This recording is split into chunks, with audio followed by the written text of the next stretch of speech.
Das Al-Latif. Assalamualaikum warahmatullahi wabarakatuh.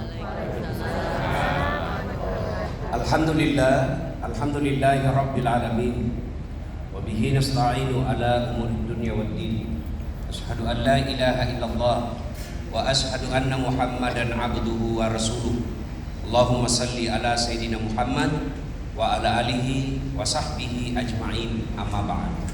Faqad qala Allah subhanahu wa ta'ala fi kitabil karim. Bismillahirrahmanirrahim.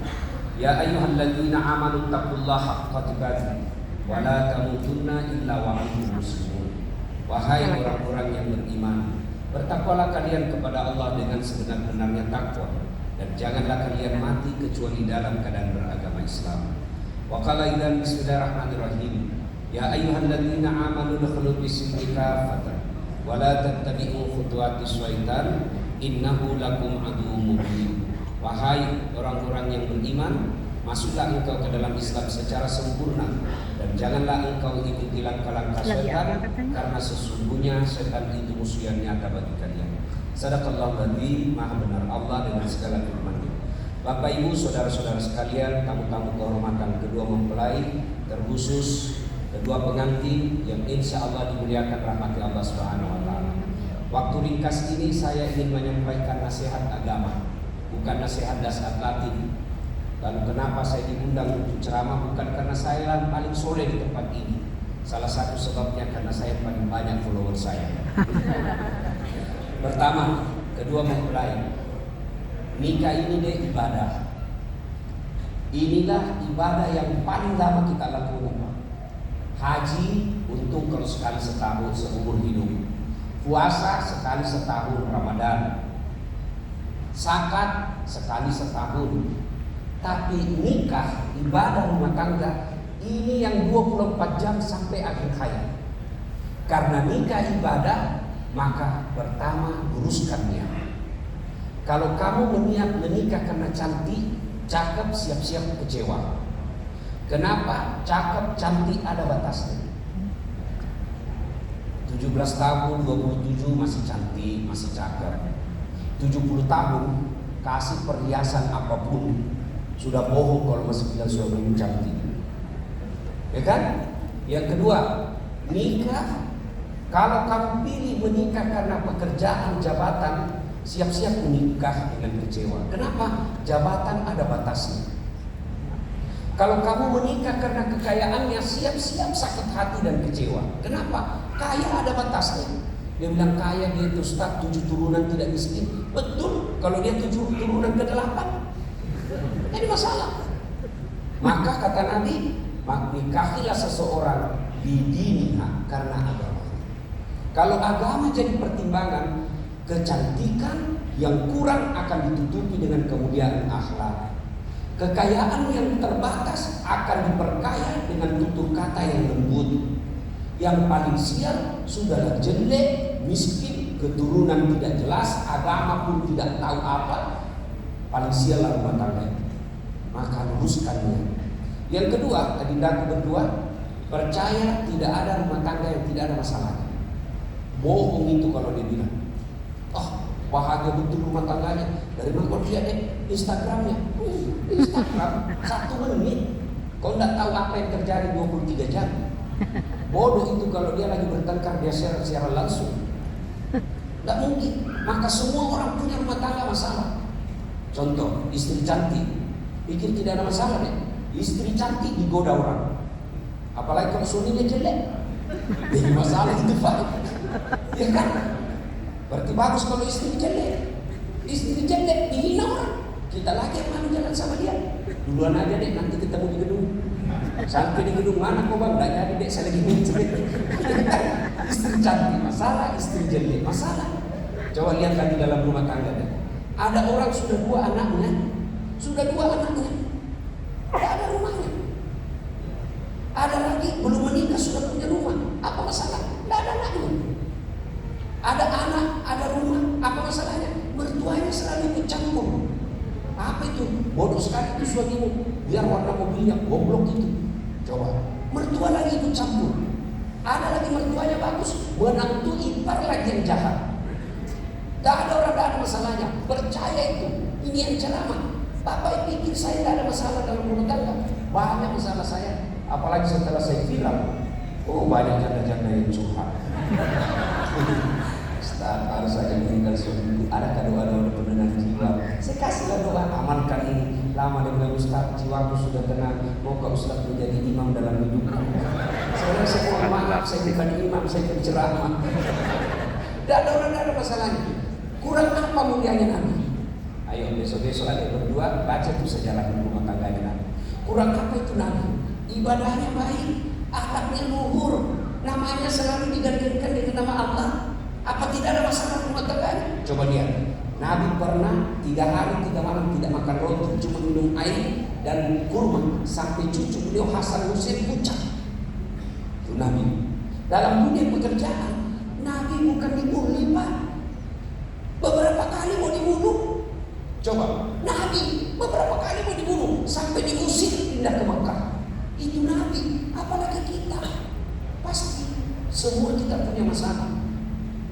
Maka ketika ada masalah, kata Allah dalam Quran, ista'inu bis-sabri was-salat. Sabar, perbaiki sholatmu, saya yang selesaikan semua masalah. Itu janji Allah. Jadi ketika besok-besok ada masalah berdua deh, nggak usah cari kambing hitam. Lebih baik tanya suami, bang, sholat enggak? Kenapa ini ada duit kok kita nggak bisa tenang? Dek, kau sholat enggak? Alhamdulillah. Saling mengingatkan tentang sholat. Nasihat yang kedua, yang ketiga, kalau mau berkah rumah tangga, birrul walidain. Tidak akan ada keberkahan dalam rumah tangga kalau kau durhaka sama orang tua. Coba lihat ini deh pengantin. Wah, ini ketawa, ini mau bisa dengar tadi, ini mobil pribadi. Coba lihat deh, tamu-tamu kehormatan kita, ada beberapa jenderal yang ceramah ada saat latih. Tidak gampang undang ustaz kan? Banyak jadwal menumpuk, tapi saya datang. Padahal baru ketemu kita hari ini. Apa karena sampean? Bukan, karena bapak sampean. Ya toh, makamu tidak mungkin kau bisa baik kalau kau durhaka sama orang tua.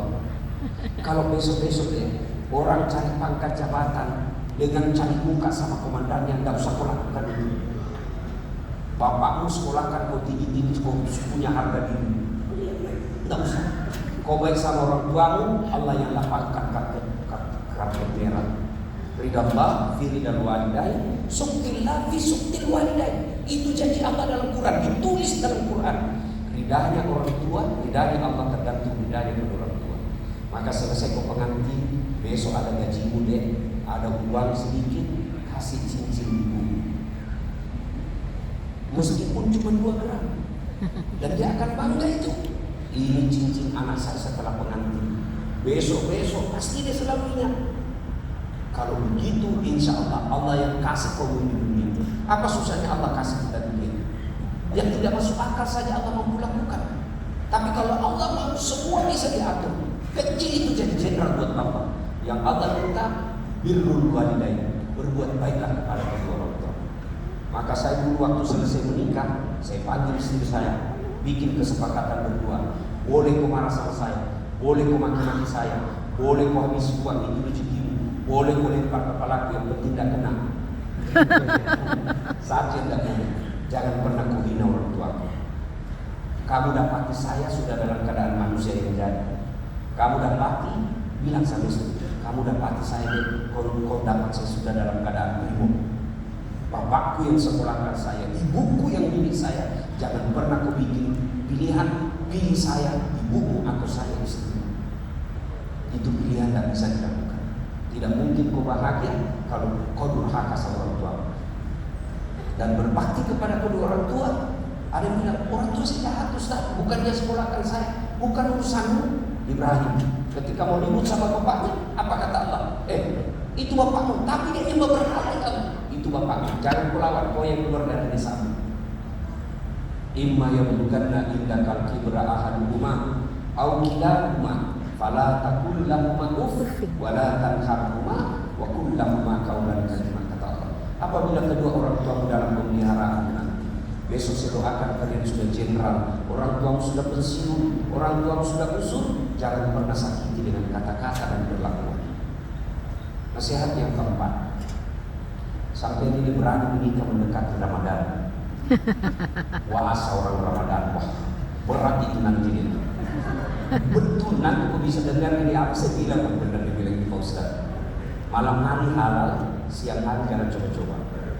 Denda, apa denda namanya kafarat. Satu kali kau melanggar 60 hari puasa berturut-turut. Kalau malam halal. Nah, perlu diajarkan mandi junub. Ini yang perlu banyak orang tanyakan, Pak. Pengantin baru kan, Ustaz kalau puasa, misal pulang tarawih begitu, apakah langsung mandi junub? Tidak, nanti itu sore terakhir. Kalau jam 8 mandi junub, kemudian jam 10 mau tidur, begitu lagi, mandi junub lagi. Bangun sahur begitu lagi, mandi junub lagi. Mau sholat subuh begitu, mandi junub lagi. 4 kali kau mandi junub satu hari, sesak napas besok. Jadi mandi junubnya kapan? Terakhir. Jadi selesai. Ini karena masuk Ramadan berarti. Yang kelima, buat nasihat buat kita semua. Kalau ada cara begini biasa banyak yang pulang bawa dosa. Kenapa pulang bawa dosa? Datang mencela caranya orang. Biar tamunya orang pun dia celah. Tidak serasi roknya itu sama dia. Iya yang mulumut. Cincinnya orang pun dia salah.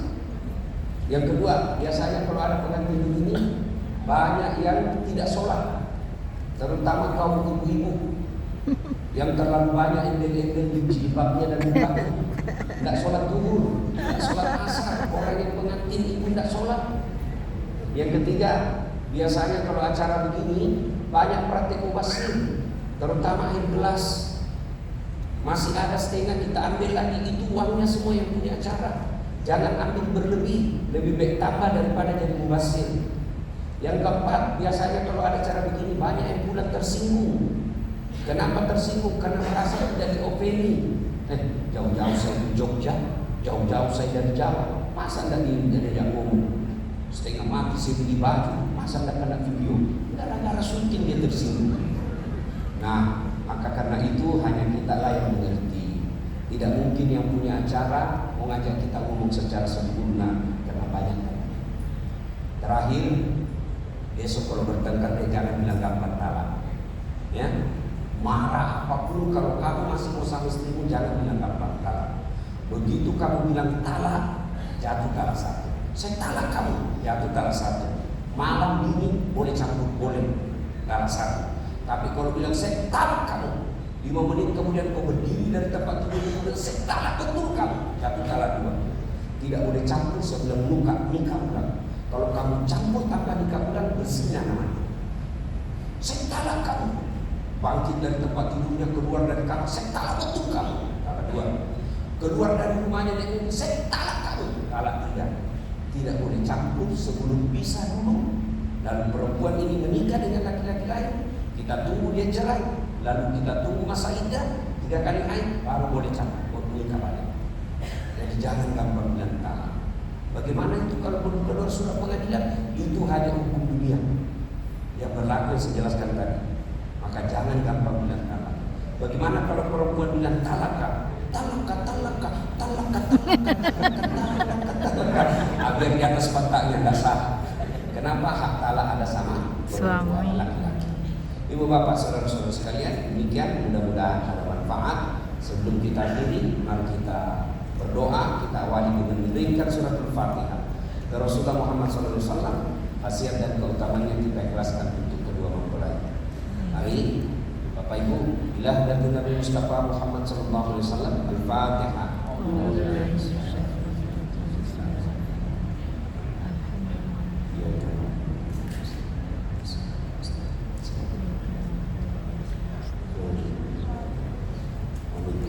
Allahumma ghafir lil mu'minina wal mu'minat wal muslimina wal muslimat al ahya'i minhum wal amwat innaka as-sami'ul karim mujib da'wat maka ya majid.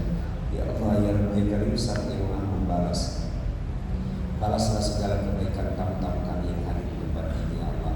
Angkat harkat dan martabatnya, wujudkan cita-citanya, bahagiakan keluarganya, dan jika kelak menghadap kepadamu, hadapkan dalam iman dan Islam. Ya Allah ya Rabbi ya Karim, Zat yang Maha Kaya, limpahkanlah kekayaanmu, cukupkan rezekinya bagi pengantin ya Allah. Jika rezekinya masih di atas langit, turunkan Jika masih dalam tanah munculkan, jika masih jauh dekatkan, jika masih sedikit cukupkan, dan yang lebih penting ya Allah berkahkan.